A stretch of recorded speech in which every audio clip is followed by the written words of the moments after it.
Reporting to the media this week at Post-Executive Council Media Briefing is the Chief Secretary of the London. I was looking forward to telling you today that I was meeting with the Prime Minister tomorrow because the Prime Minister had indicated to me by telephone conversation earlier this week that she would like to meet with me at 11 a.m. on Thursday. Unfortunately, yesterday I received correspondence that the meeting has to be, whether it's rescheduled or cancelled, I do not know. However, what I've done is that I've written to the Prime Minister indicating to her that I was heartened by her invitation to facilitate a meeting, but that I must express my extreme disappointment that the meeting will not take place on the scheduled date. I reminded the Prime Minister at our last meeting on June the 14th, 2013, we committed to meet within 3 months to resume our discussions on matters that will assist in the formulation of administrative and legislative mechanisms for the promotion of harmony in the affairs of Trinidad and Tobago.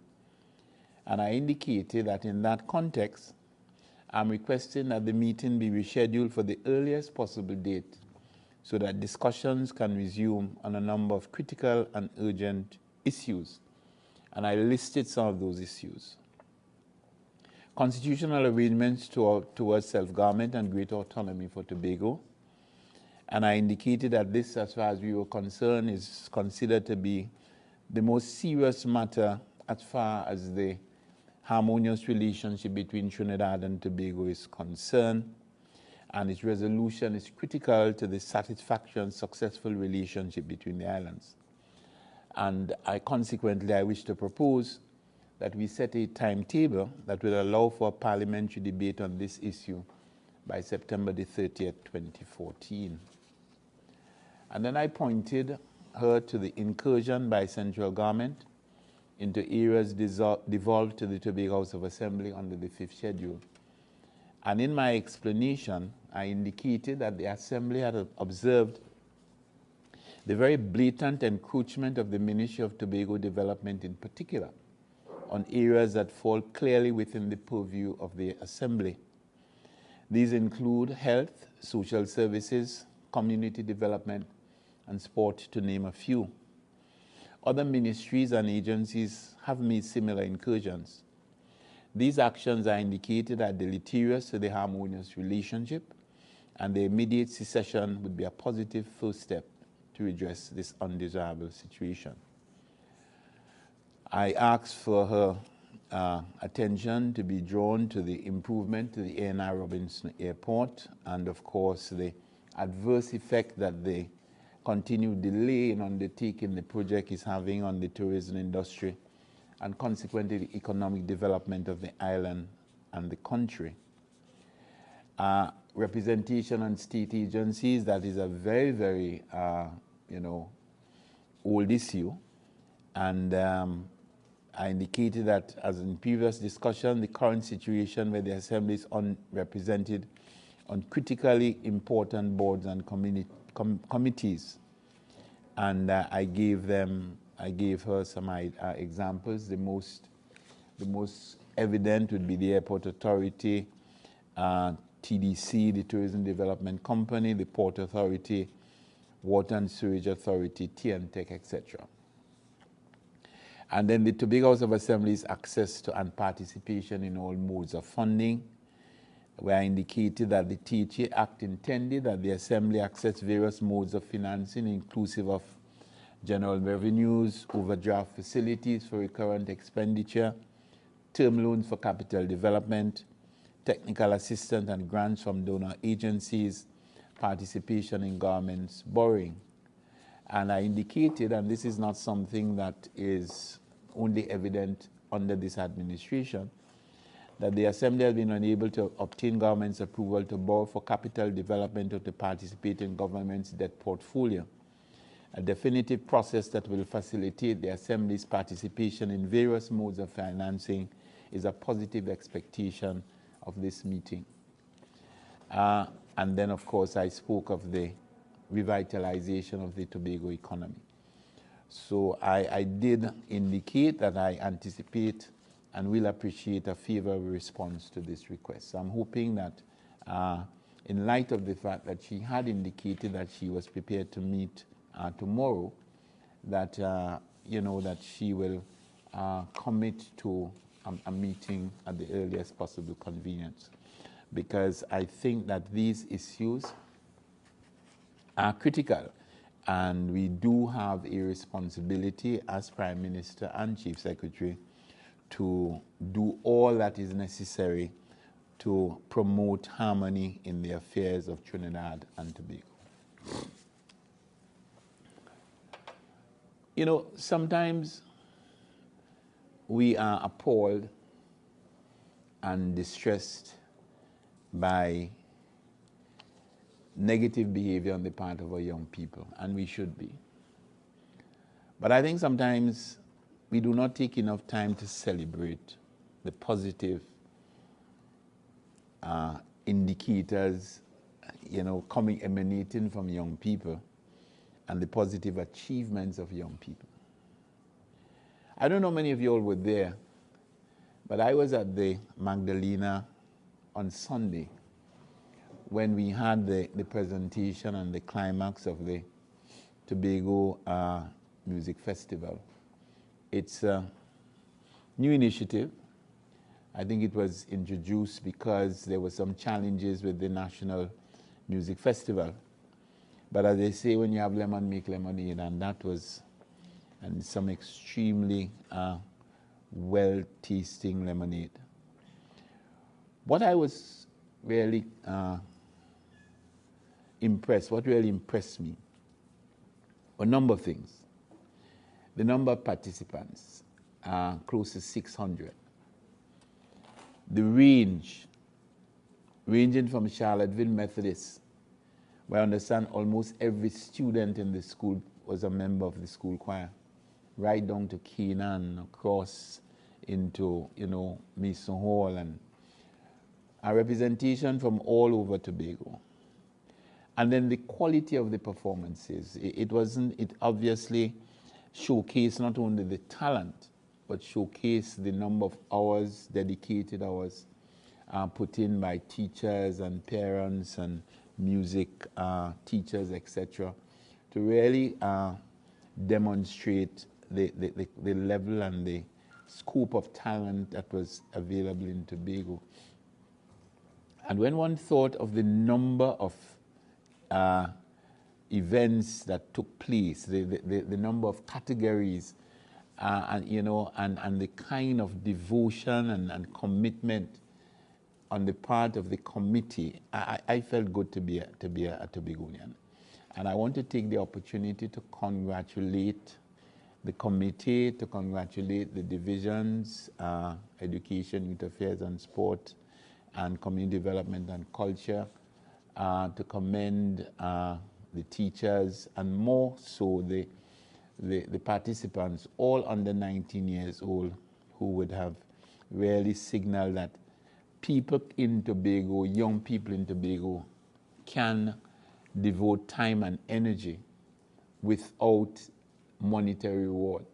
Because I think one of the more positive aspects of this is that they did it all for trophies and for, of course, just the satisfaction of performing and being appreciated for their performances. I also want to not just congratulate the Tobago contingent for again winning the National Secondary Schools Athletic Championships for the 24th time in succession. And I dare say that that might be a record for any individual or organization in the history of sports in Trinidad and Tobago to have won a particular event on 24 successive occasions. I do not know of any thing that parallels this.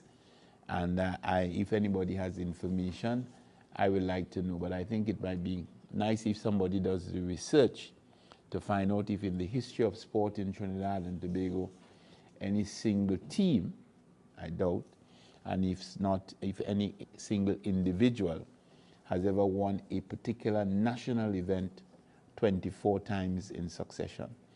But I also just got the information that 14 Tobago athletes are on the Trinidad and Tobago team for the annual Character Games in Martinique in April of this year. If you remember, not only have Tobagonians been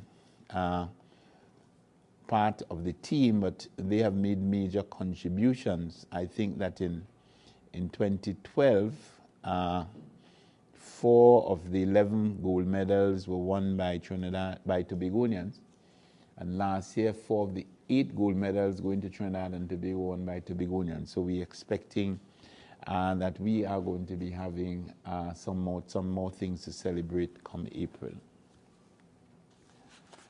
On Monday, we were very heartened that the International Monetary Fund, the IMF, took the opportunity for the first time to have a special meeting with the Tobago House of Assembly. We received a correspondence on the 13th of March indicating that under its Article 4 consultation, which provides a mechanism to review recent macroeconomic developments within Trinidad and Tobago and to examine the social and political climate, identify potential vulnerabilities to the national economy, and develop medium-term projections for key economic variables, and to evaluate and advise on fiscal and monetary policy.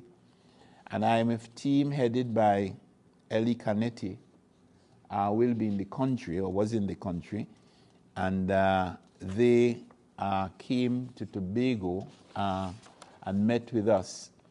And their discussions would have revolved around the recent economic performance of Tobago by major activity, the ongoing investment programs and future plans, challenges to tourism in Tobago, and obstacles to doing business. And we had the meeting. It was a very productive, very fruitful meeting. The main presentations were done by the Secretary of Tourism, Deputy Chief Secretary, Mrs. Celestine, and the Secretary of Finance, Mr. Joel Jack. And I must say that I was very impressed by the quality of their presentations, the level of professionalism and detail, and they were able to present the Tobago case, the Tobago House of Assembly case in a very, very detailed and I think very impressive manner, and I must, on behalf of Tobago, compliment them.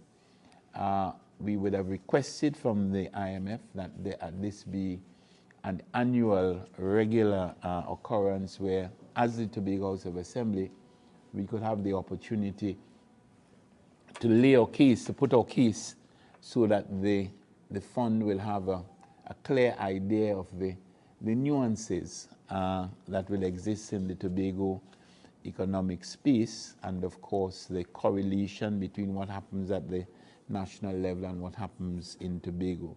So I think that this was a very positive move, and I think it did allow us the opportunity to state our case directly to the decision makers. I also received a visit from the Trinidad and Tobago Extractive Industries Transparency Initiative, headed by Mr. Victor Hart. That institute has as its major objective, as the name implies,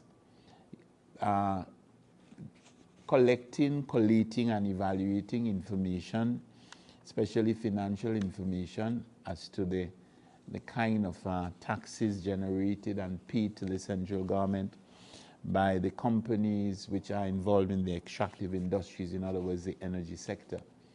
And they were able to look at the situation, see what these companies would have done, see what is happening in what you might call Tobago waters, what is the projection because I think that the information that they gave us would have been relevant up to maybe 2012. And basically to be in a position where we could have an idea of what Tobago's stake is likely to be 5-10 years down the road, when the various companies which are exploring in Tobago waters, when these companies are finally able to start actually producing.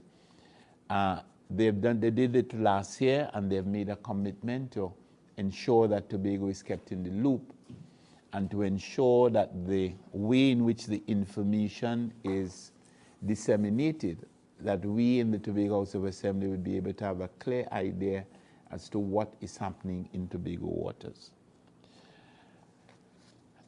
I completed yesterday meetings with all the divisions of the Tobago House of Assembly, meeting with the secretaries, assistant secretaries, and administrators, and of course heads of units.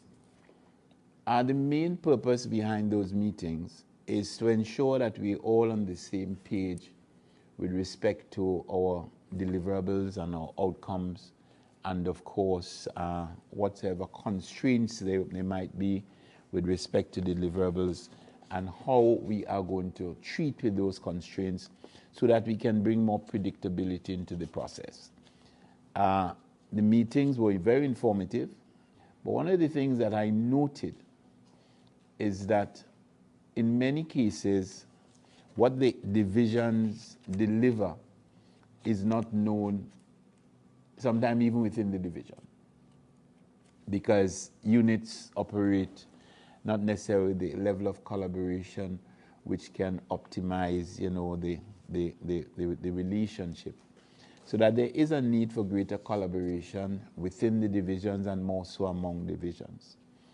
There's also a need for training, and we're going to be looking at that.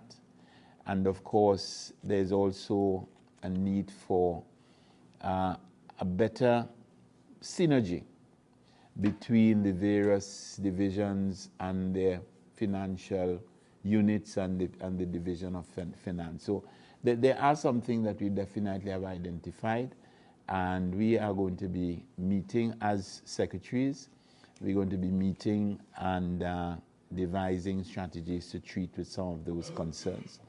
But I must say that I was very pleased with the number of projects that should be delivered within the next 6 months. And I think that if this does happen, and I don't see any reason why it should not, that we should be, the image of the Tobago House of Assembly as a delivery agent will be significantly enhanced. And the final point I want to make is that I think you know that there were some issues with the young people who were to do a tour of Barbados. I am very happy to report that the tour is on. 76 persons, 64 young people, and 12 officials will leave on Friday for, I think it's a 4- or 5-day tour of Barbados, football tour. They represent male and female football teams from the primary schools and the secondary schools. So that's how we end up with 4 full teams. And I want to wish them the best. That is, of course, the reward for their performances in the local competitions. With regard to the meeting with the IMF, International Monetary Fund, historically, Tobago seemed to have suffered from lack of presence in some of these organizations where so-called Trinidad and Tobago is a member. Did the issue of observership status come up where Tobago as an entity, as a society by itself, could sit at the meetings of these organizations, be it intersessional or AGM as the case might be? Our status at meetings with regional and international agencies. Normally, the international agencies would set their parameters, and they are guided by the central government, by the countries, because they don't normally meet with they don't always dictate, they do not dictate to countries how they should be represented. And in fact, one of the areas where we would want to have discussions coming under the rubric of the representation is the THA's representation on missions. Not all, but missions that we believe that the THA position should be highlighted. So the answer to your question is that no, it was not discussed, but what was discussed was the continuation of that process whereby this exercise and similar exercise where the IMF comes to the country to speak to Trinidad and Tobago, that they should be speaking also to the Tobago House of Assembly as a distinct entity. That energy session that you made reference to, the projection was to 2021, not 2012.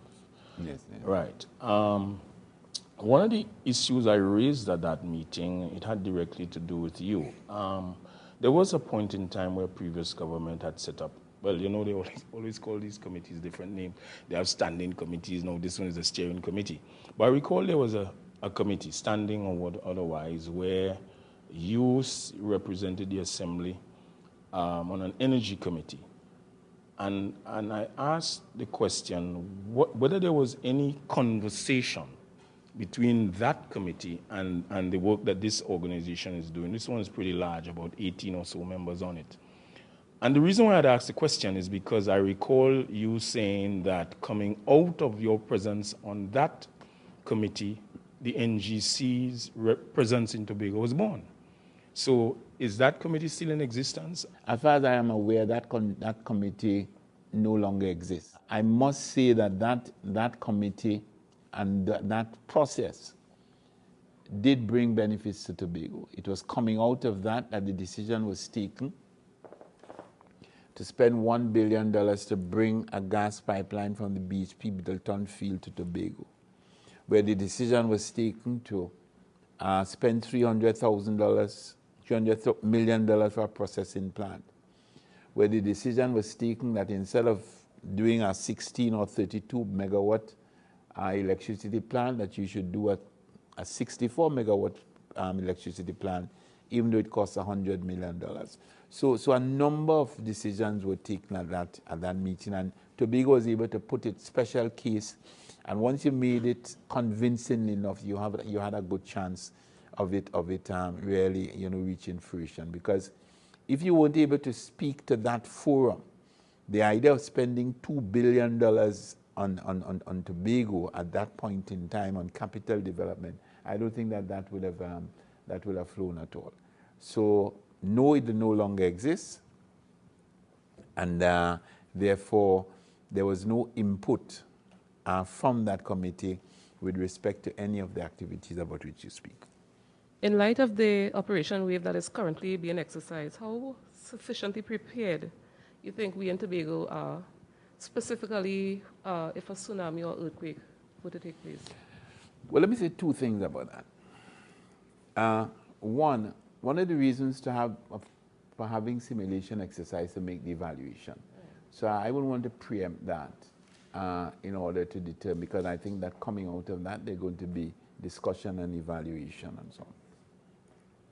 Secondly, and I want to say this carefully because I don't want to send the wrong signal, but depending on the severity of any natural disaster, it can make a mockery of any kind of disaster preparedness that you have in mind. So that I think that there are levels, whether it's an earthquake or a tsunami or whatever, with which we will be able to treat. But we got to be pragmatic that above a certain level, we simply will not be able to cope. So as they say, prepare and pray. You prepare, but you pray that your preparation would be adequate. But I must say that I am very, very impressed by the way in which TEMA is operating.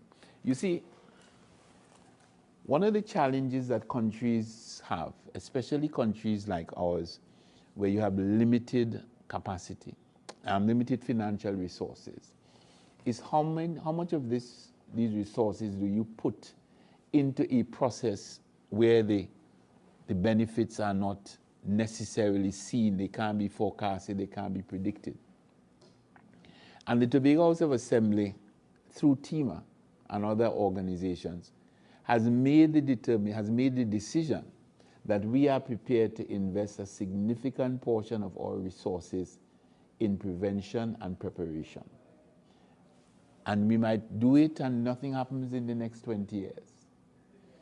Or it might happen in the next 5 minutes. But the point about it is that we have taken that decision, and TEMA has really run with it in a very, very professional and very aggressive manner, to the extent that they are considered maybe to be the premier agency of its kind in the Caribbean. And that's why a number of institutions, whether it is county council representatives, disaster preparedness agencies throughout the region, come here to have an idea of what best practices are. And I really need to compliment them. But I must let people know two things. One, TEMA cannot do it alone. And there are things that we can do to mitigate some of the issues. Now is the dry season. The rainy season is going to be upon us.